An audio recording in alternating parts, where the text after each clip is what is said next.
Hey everybody, and welcome back to the movies. Antonio Banderas returns as his now classic character Puss in Boots in the Shrek spin-off film Puss in Boots: The Last Wish.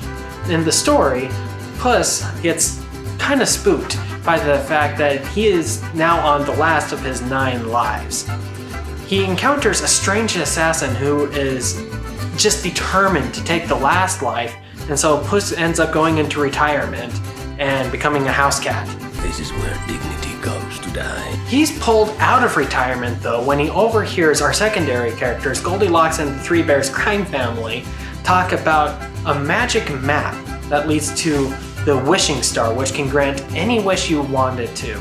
The map is in the possession of Pie Baron Jack Horner. Puss steals the map from Jack Horner, and now him, his ex-girlfriend Kitty Softpaws, his dog who doesn't have a name, are in a race against Goldilocks and the Three Bears, as well as the evil Jack Horner, to get to the magic wishing star and get that wish before it's gone forever.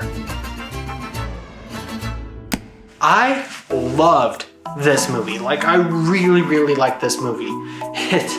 It has a lot of characters in it, but somehow is able to balance all of them appropriately. They all have the right amount of screen time. They're all very engaging. They all have reasons and motivations behind what they're doing. And it's just really nice to see. The story is very well done and very character driven. The characters that really stand out though are the evil Jack Horner and the assassin who is portrayed as the big bad wolf. We're kind of in this big trend right now where every single villain has to have some kind of point that they're making that you kind of agree with. It's been a while since we've had a really strong villain who's a bad guy just for the sake of being a bad guy. But when you do it right, it works really well, and people latch onto it and people remember it. Characters like Cruella de Vil or Emperor Palpatine from classic Star Wars. These are characters that are just evil for evil's sake, and Jack fits really well into that kind of camp, into that way of thinking, and it's fun to see. But the character that really just steals the show anytime they show up is the big bad wolf who plays the assassin that's after Puss. Every time he shows up, just the entire mood of everything changes in this really fantastic way, and I just absolutely love it. I got chills every time he showed up. It was so cool. Now, that's not the only cool thing that this movie had to offer. Along with the just fantastically written story and the really engaging characters was the look and feel of the movie. During the slower character moments, the movie is animated in 24 frames per second, which is standard. That's what Disney movies look like.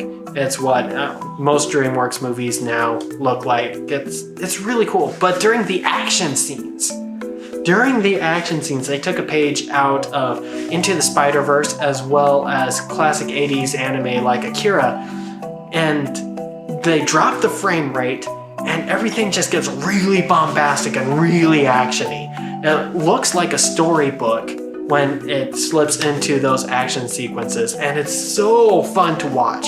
It was a cool way to balance these now 2 very iconic styles and very iconic trends that have been kind of butting heads ever since Spider-Verse made it cool and popular again. In short, this movie is fantastic. You really should go out to see it. And if you were to ask me, this movie gets an astounding thumbs up.